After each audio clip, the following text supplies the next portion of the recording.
In this video, we're going to look at how to make a basic mix, and to make it easier, we're just going to have some starting materials to deal with. So if you click here on Project 7 Mix, the zip file, it's going to download it. It's kind of big here. It's 33.5 megabytes. So open that up. If you're on a Windows computer, you're going to have to right click on it, and you're going to say Extract All. So right click, Extract All. That'll open up a file folder like this. Once you get inside of there, you're going to open up this Project 7 Basic Mix.als, or Ableton Live session.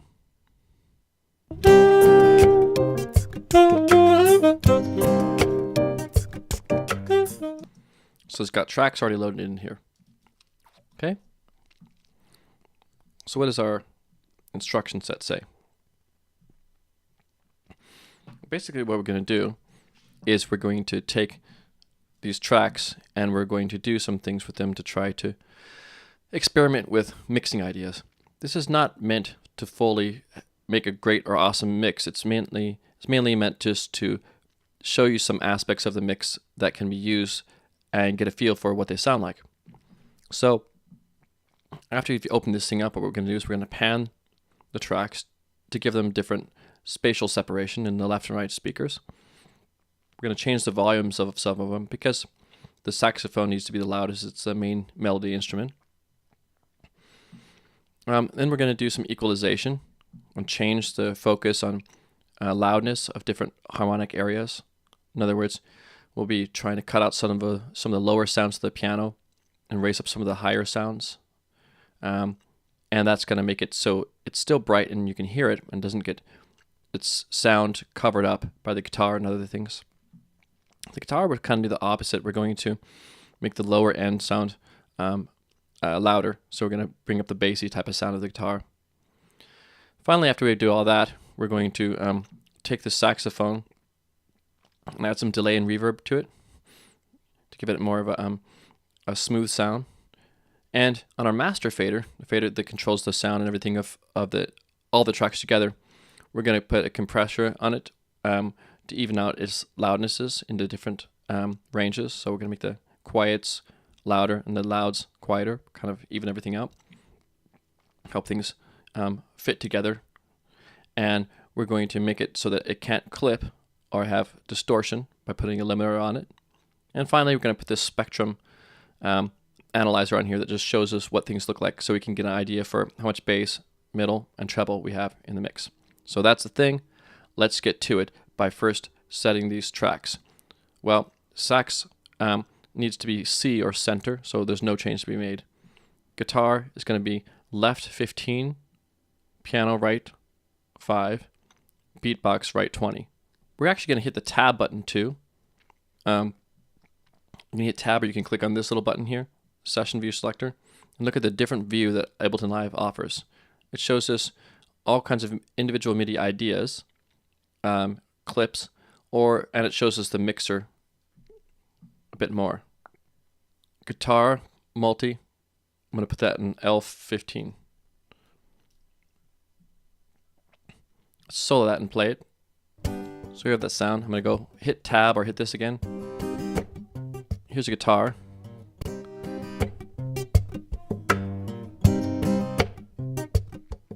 Here's my panner. I'm going to click on it. If I drag it over here, you hear it in the left channel. But I don't want it to be fully there. So I'm going to click on it. I'm going to hit the arrow up and down to make more precise. There it is, 15. Now it's left, but not super left.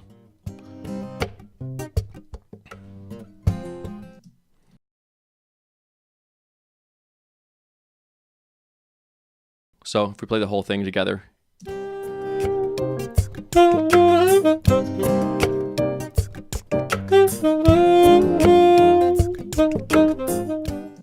can hear how they all combine together. Sax would be taking the place of a voice or something else too. That would be the main melody, and it's usually going to be the center of the mix. Now we need to change the volume a little bit. Sax is going to be at 0 decibels. It's loudest. The guitar, piano, and beatbox I'm going to turn down a lot so they don't compete as much with the saxophone. So that's -8, 9, and 21. I'm going to move the volume down here to -8.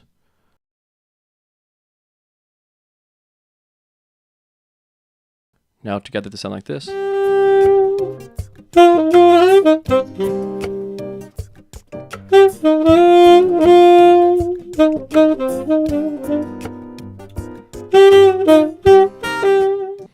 It's not very balanced at the moment, but as we do some other things, that'll change. Okay, so now let's do this equalization. We're going to do the piano first. This is a more complex one, so let's go over there, and we're going to add an EQ8 to the piano. Audio effects, EQ8, grab it, throw it anywhere you want on the channel, and now we're going to have this equalizer in here. And the equalizer at the beginning, okay, has what's called a low shelf filter. That's this thing we see here. And it makes a sloping off of volume. This low cut filter will cut it off entirely at a certain point. So mostly we have a low shelf, and then at the end we have a high cut filter up here. These little ones that look like mouths opening up are called bell filters. They're the most common type of filters that we're going to use. So what's the whole point of it? We want to turn up the volume of certain parts of things and turn down the volume of others. First it says turn off adaptive Q. Q is the width of what we change. So if I move up on 2 here, you see it's a certain wideness. On a Mac it's options, probably Alt on a PC. Then it changes how wide it's affected. This is affecting a lot of frequencies, but I can make it really thin, only affect a couple. So I hold down the Alt button and drag up and down. Okay, so I don't want adaptive on, and I want to this first filter, the shelving filter, I'm going to put it at 40 hertz and make it go down 15 decibels. So this one, I'm going to make the frequency go up to 40 hertz. Really doesn't matter if it's perfect. I'm going to click on here, type 40. And I need to make that go down 15 decibels. Basically as much as you can make it go down. Next up is filter 2, which is the bell. I'm going to put that at 250 hertz and down 2.5 decibels.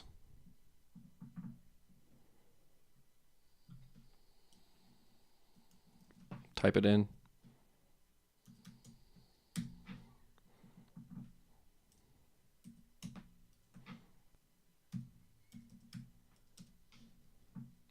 Next, we're going to do another bell filter at 2 kilohertz, but we're going to increase the volume 7 decibels.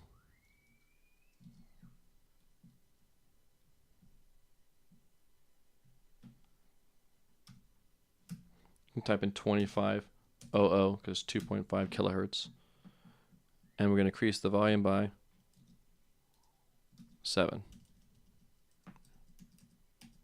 That's not what I wanted it to do.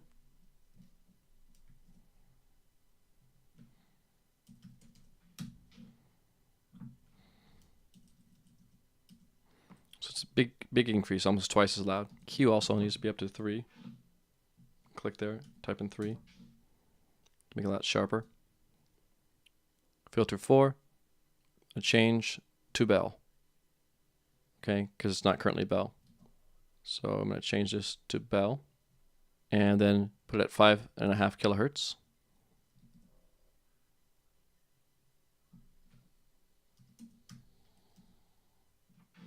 Nope, 5.5500. I'm going to add 9 decibels, so loudness to it, and make sure the Q is 0.7. Actually, 0.71, close enough, really. Cool, it's a lot of changes here, but let's hear the difference to it. I'm going to solo the piano. Here it is normally.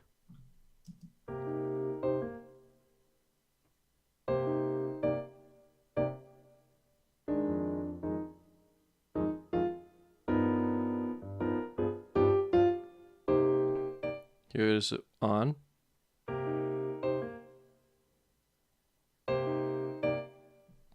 Off. On. The on, a lot more present high sound and less bass in there. Cool. Let's do it with the guitar. We're just going to change one thing on there. Bell filter, the second one, 100 Hertz. Add a lot of gain. So we take this EQ8, drag it on our guitar. Going to go to this, put it at 100 Hertz. So let's type in here 100. And then we're going to add 9 decibels of gain at Q7.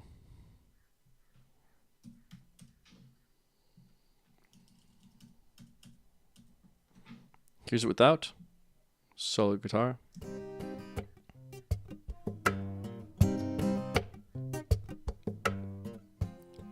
With it on. So I have a lot of bass down here and not nearly as much sound in this 100 kilohertz and past. So if I put the piano next to it,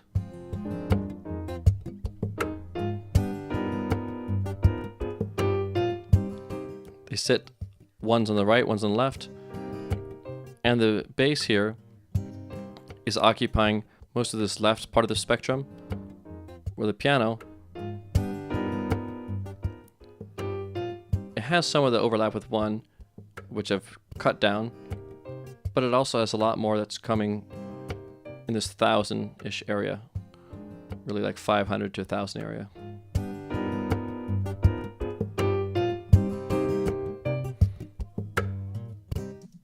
Cool.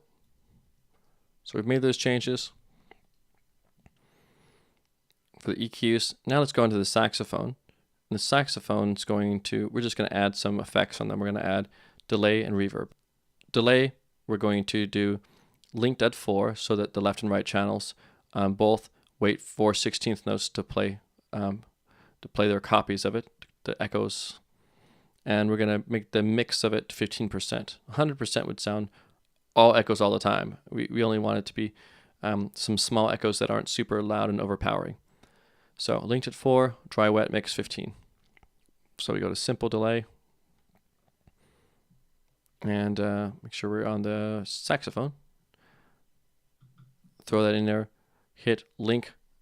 Now it's going to link it at a quarter note, 4/16 notes away. And for dry wet, we go down here to 15. I'm going to use my arrow to get to the rest of the way there.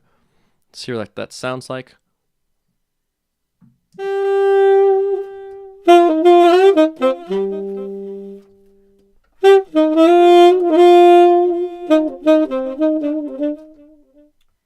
So after a note plays, you hear the kind of little small echoes of it.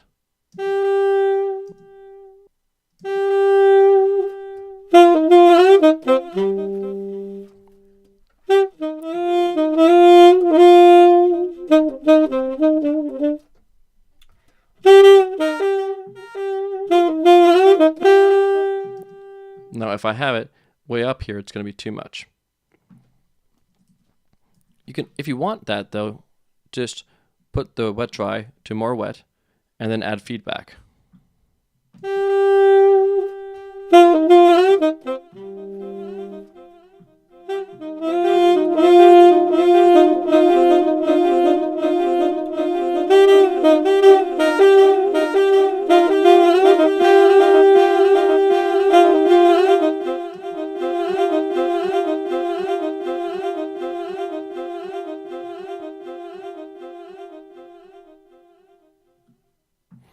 So the feedback's kind of fun like that. If you have it feeding itself back into itself, it'll keep on taking echoes and then echoing those echoes. You can create some cool washing textures like that. Too much for us though, because we really want to have it just something that adds a little finish to it in the background. Doesn't make it sound so dry. So we've got that, and now we're going to add some reverb. We're going to do dry wet mix at 15%. So go there, add this, and now we're going to go to, if you had 50%, it would sound pretty intense. Listen to this, regular with reverb. So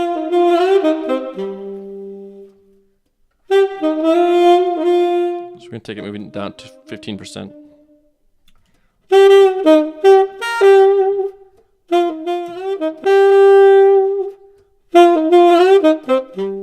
Nothing. Sounds dry. With it.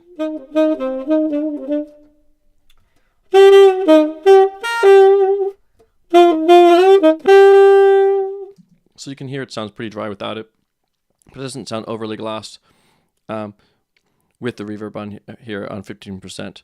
With both of them now.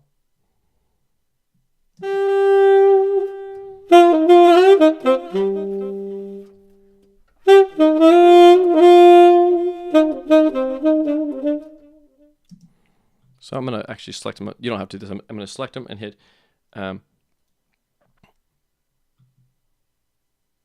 edit group. The reason why I'm doing this, and again, it's not part of your assignment actually, is if I now hit this part, the grouping area, I can activate and deactivate all the different plugins at the same time on any particular track. So you can hear it. Here's how it sounded before. And here's with it on.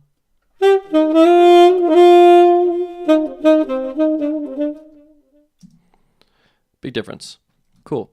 Now we just need to go to the master fader, put on a compressor. We're going to put it on a mix gel setting. So here's the master far right. And we're going to go to compressor.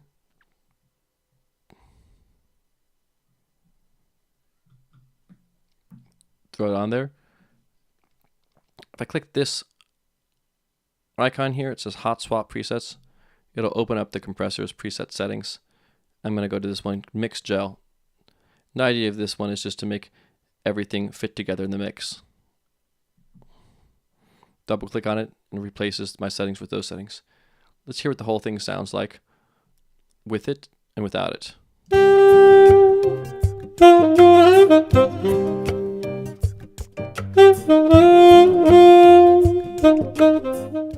Now on.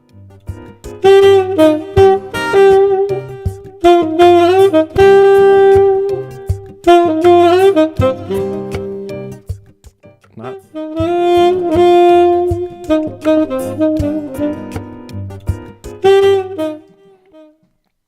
So one thing it's doing is it's bringing up the loudness of the other channels, the less loud channels in the saxophone. So let's go ahead and mute the saxophone, do it.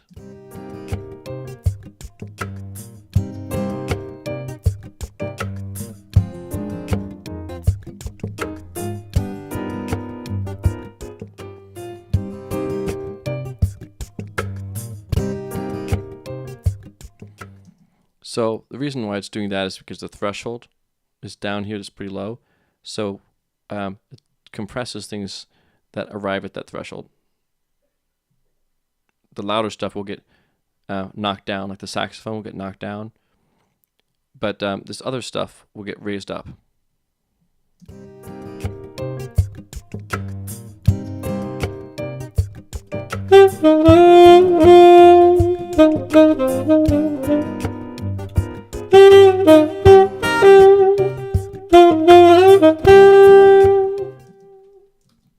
Okay, now we're going to put on the limiter here on push setting.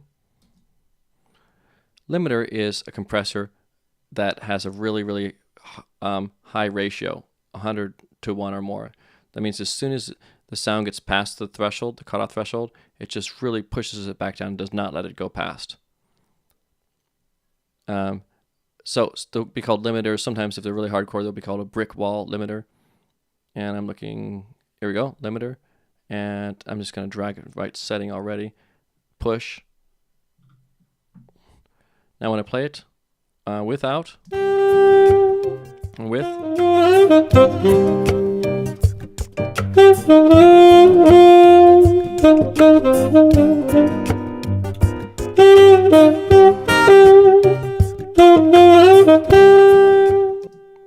So it's got a ceiling, it says here, minus 0.3 decibels. That's just going to make sure it never gets any louder than that. I can actually turn up the loudness of the whole thing too, and it'll create compression on it that allows me to make the whole song louder. But we don't want to do a ton of this. If I see it smashing down with this yellow in here a lot, or attenuating it too much, that means it's really, really making a drastic difference between the lows and highs. It's taking that difference and really making it disappear and squashing or flattening things. It'll eventually not sound very good. Everything will sound basically the same loudness. So here it is on, here it is off, now on.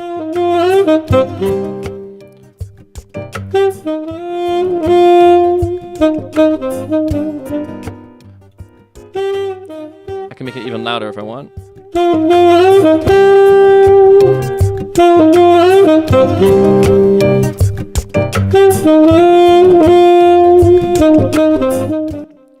Now when I do this, I want you to listen to the background sounds, which are lower.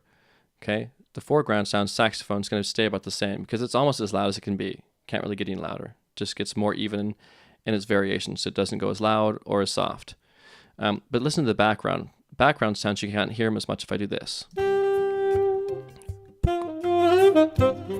Listen to the beatboxing. And the guitar with the slapping. Now really push.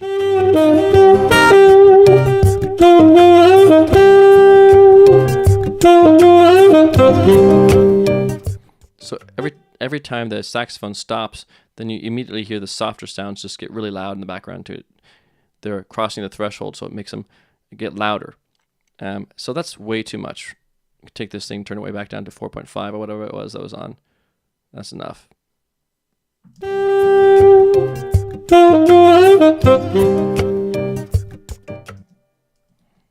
So now we have the entire thing. I'm going to hit tab again or hit this button. It'll show us the whole song. Here it is from the beginning without the loop. Let's get the loop off.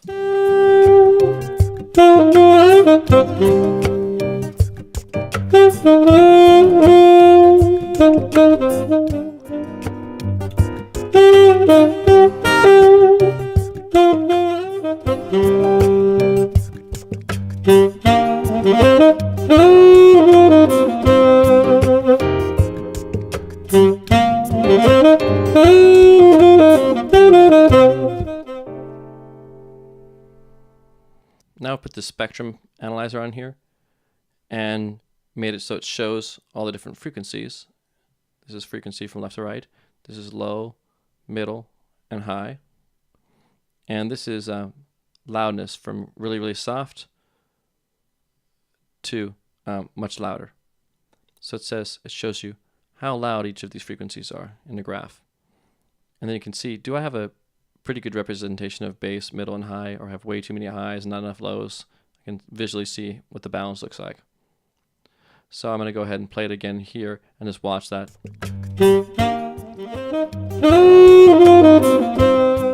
So I have a decent amount of bass and middles in here. Not quite as much highs, really. They're right over here, highs. Saxophone's playing all in this middle area. You can see it dancing in this little area. This is a guitar with the low notes.